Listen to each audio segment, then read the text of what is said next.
Olá, boa noite. Todos os dias, mais de 6 mil pessoas morrem no mundo por causa de acidentes de trabalho. No Brasil, são 3 mil mortes por ano e 300 mil acidentes. Esse número está se mantendo estável desde a década de 90. O que mudou foi o que, antigamente, os acidentes mais graves eram mais frequentes. Hoje, o uso de computadores, o estresse ligado ao trabalho, por exemplo, tornaram as lesões por esforço repetitivo e os infartos os grandes vilões. Quais as profissões que necessitam equipamentos de proteção e como eles devem ser usados? Uma política de prevenção aliada com a redução de jornada de trabalho pode diminuir o número de acidentes? Com a palavra, Núncio Manala é diretor do Departamento de Saúde da Força Sindical do Paraná e coordenador de Relação do Trabalho da Secretaria de Trabalho, Emprego e Promoção Social do Paraná. José Delmo Brunatti Júnior é metalúrgico, faz parte da Comissão Interna de Prevenção de Acidentes da empresa onde trabalha, em Campina Grande do Sul, na região metropolitana de Curitiba. Mariana Patitucci é bacelar, é psicóloga do trabalho, diretora do grupo CIP, Gestão de Pessoas, e é conselheira do Conselho Regional de Psicologia do Paraná. Alisson Alfred Klein é presidente da Associação Brasileira de Fisioterapia do Trabalho, Abrafit, e diretor-geral da Cefit do Paraná, Serviço Especializado de Fisioterapia do Trabalho. Como prevenir os acidentes de trabalho? Essa é a pergunta do programa de hoje. Se você tem uma opinião, um comentário para fazer, mande aqui para a gente. Se você tiver uma dúvida também, pode fazer pelo 0800 643 7555 ou pode ser por e-mail também no comapalavra@rtve.pr.gov.br. Se você preferir, pode nos assistir pela internet, rever programas também. O endereço é o rtve.pr.gov.br.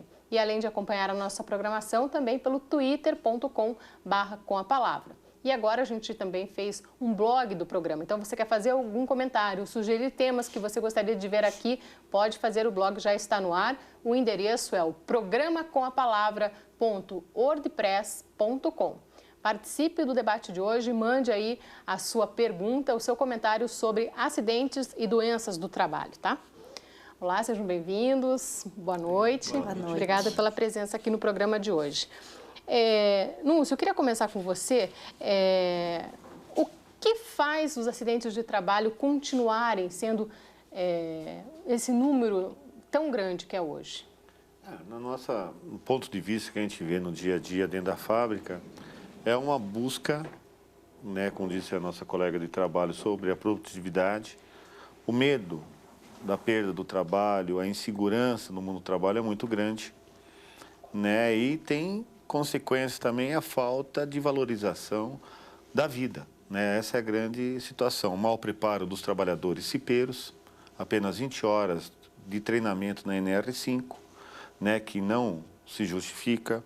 1 ano de mandato da CIPA é muito pouco, né? Você ter 20 horas de treinamento e ser apontado dentro da fábrica como um vice-presidente, como um cipeiro, e você tem que entender de todas as normas regulamentadoras do Ministério do Trabalho, de todas as questões técnicas de psicologia, de relação do mundo do trabalho, né? Você tem que entender do Ministério da Saúde, você tem que entender do Ministério da Previdência. Quer dizer, o trabalhador cipeiro, da forma como ele hoje está preparado para atuar na proteção dos colegas que votaram para ele, é muito pouco. Esse é um gravíssimo erro da NR5. Começa por aí a situação.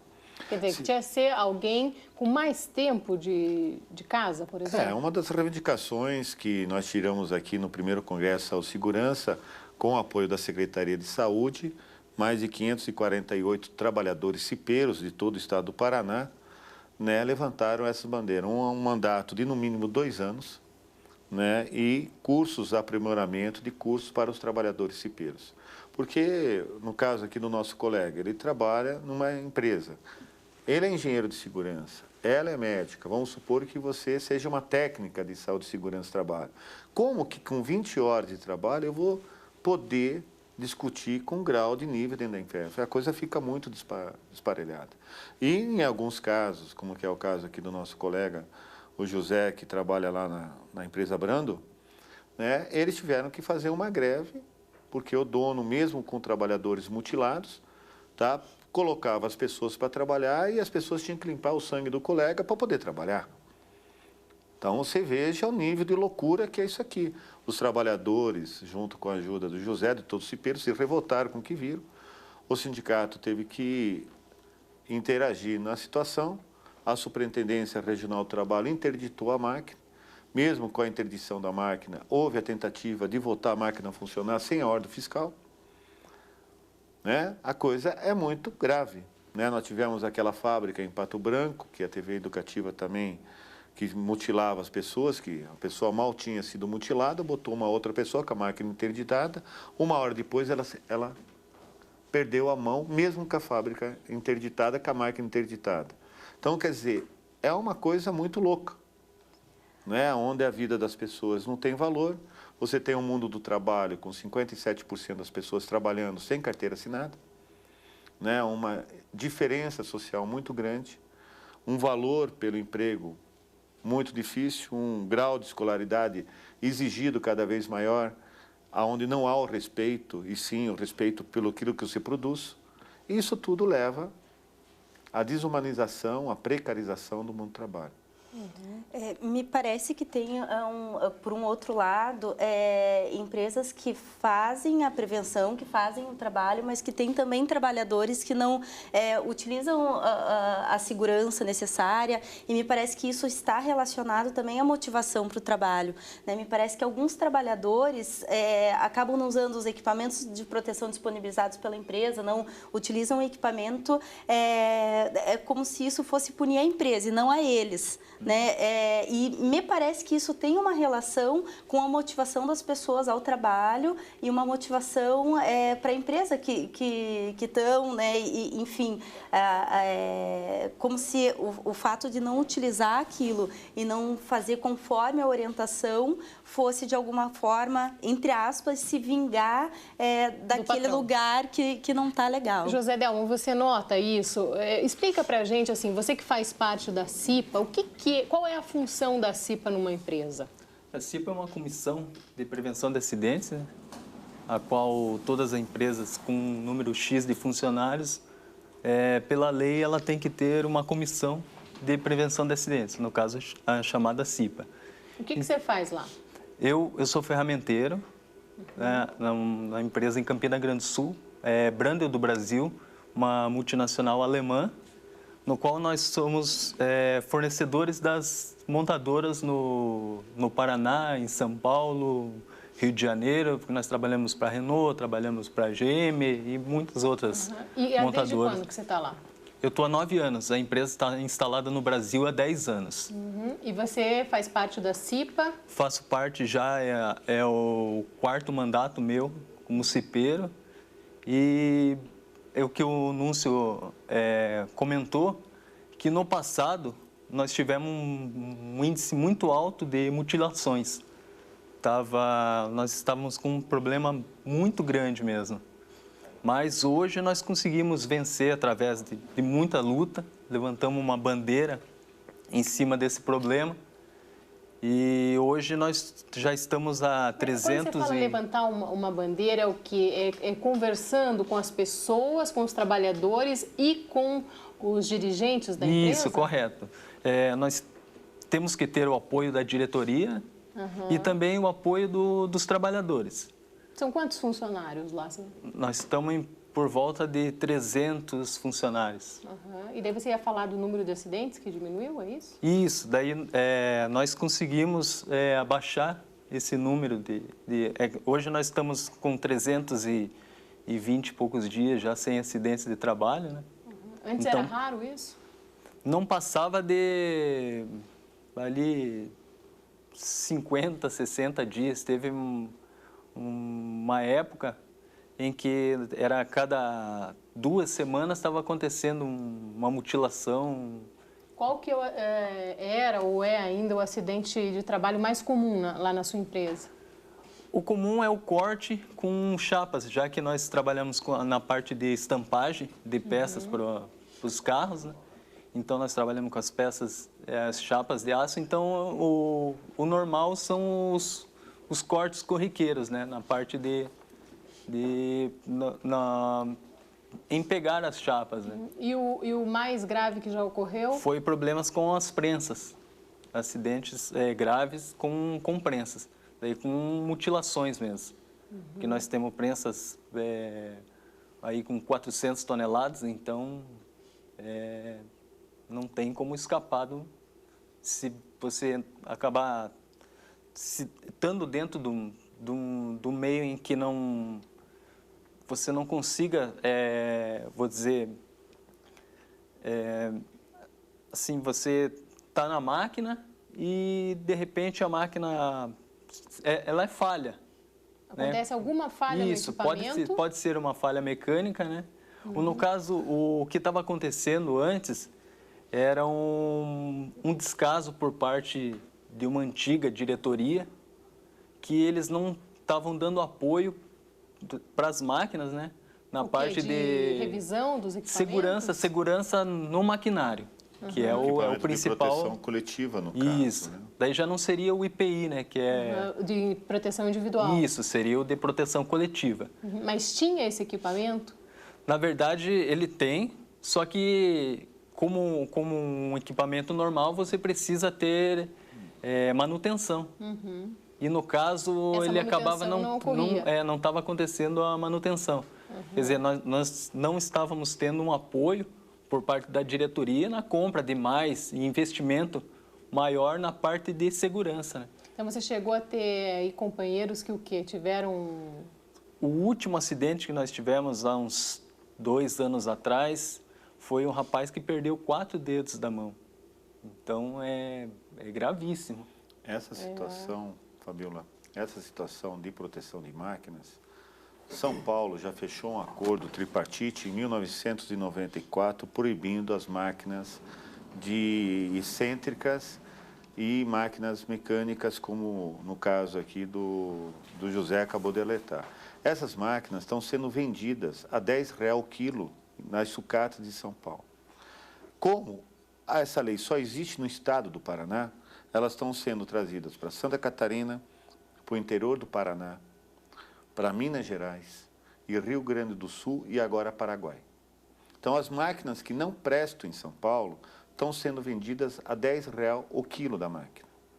Nós fizemos uma pesquisa junto com a Secretaria de Trabalho, aonde nós entrevistamos 30 empresas e chamamos os técnicos de manutenção e os engenheiros de manutenção, junto com os nossos técnicos. Para nossa surpresa, apenas um sabia fazer a leitura do desenho da máquina. Todos os outros técnicos mecânicos não sabiam como fazer a manutenção preventiva da máquina. Essas máquinas, em 1950, foram proibidas na Europa, porque as máquinas, as prensas excêntricas, elas têm falhas, que por mais que você tente fazer a proteção e a manutenção, você não tem como detectar. O que São Paulo fez? São Paulo fez uma linha de financiamento, os sindicatos, a força sindical, o empresariado e o próprio governo do estado fez um acordo tripartite e baniu essas máquinas, deu financiamento e modernizou o Parque Industrial São Paulo. Com isso, se diminuiu em mais de 90% as mutilações. Os outros estados não estão fazendo nada, essas máquinas estão vindo para cá e para trabalhar ao seu bel valor. E aí o número de mutilações de trabalhadores que não têm carteira assinada no interior do estado, onde a pobreza e a falta de emprego é muito grande, e principalmente o Paraguai e outros países, estão sendo colocados isso. Nós temos denunciado essa situação há muito tempo, né? É inadmissível que você faça a produção, né, colocando em jogo a vida do trabalhador, e todo mundo conhece isso. Mas ninguém faz, ninguém aborda, porque há uma mentalidade de que tem que proteger a empresa, que tem que proteger o emprego a qualquer custo, custe o que custar.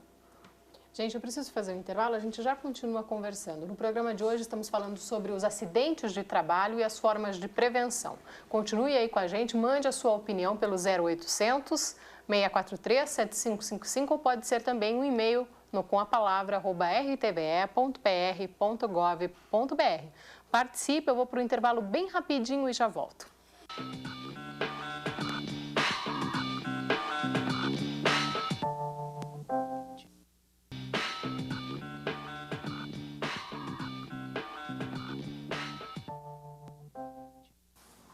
No programa de hoje estamos falando sobre os acidentes de trabalho, maneiras de prevenção, de como evitar os acidentes no trabalho. Então, mande a sua opinião. Se você já passou por algum problema desses, mande aqui a sua história, mande a sua dúvida, um comentário pelo 0800 643 7555 ou pode ser também pelo e-mail do programa, que é comapalavra@rtve.pr.gov.br.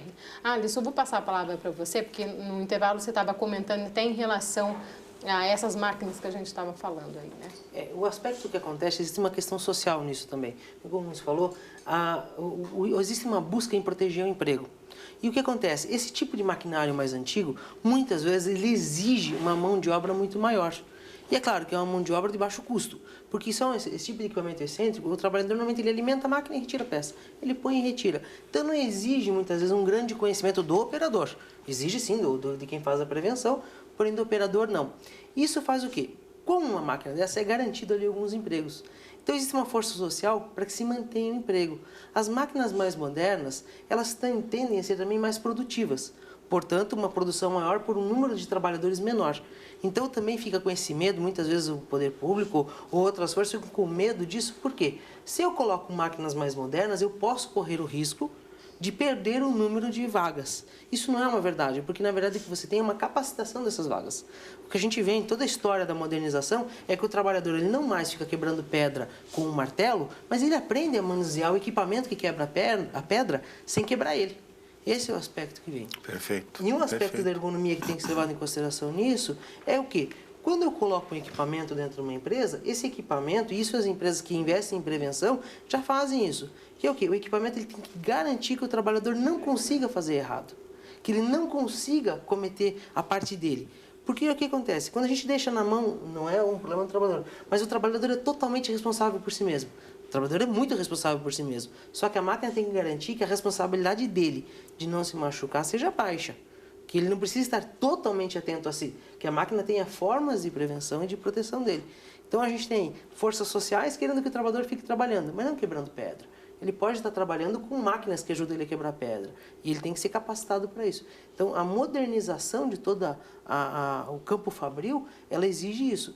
E aí a gente tem que trabalhar por várias formas. O empresário, ele logo vai perceber que é melhor ter um empregado bem capacitado, que movimente máquinas mais modernas, que ele vai ter um ganho na produtividade. E não vai ter um incômodo do trabalhador que está sendo lesado. Isso hoje já gera muitos problemas para o empregador.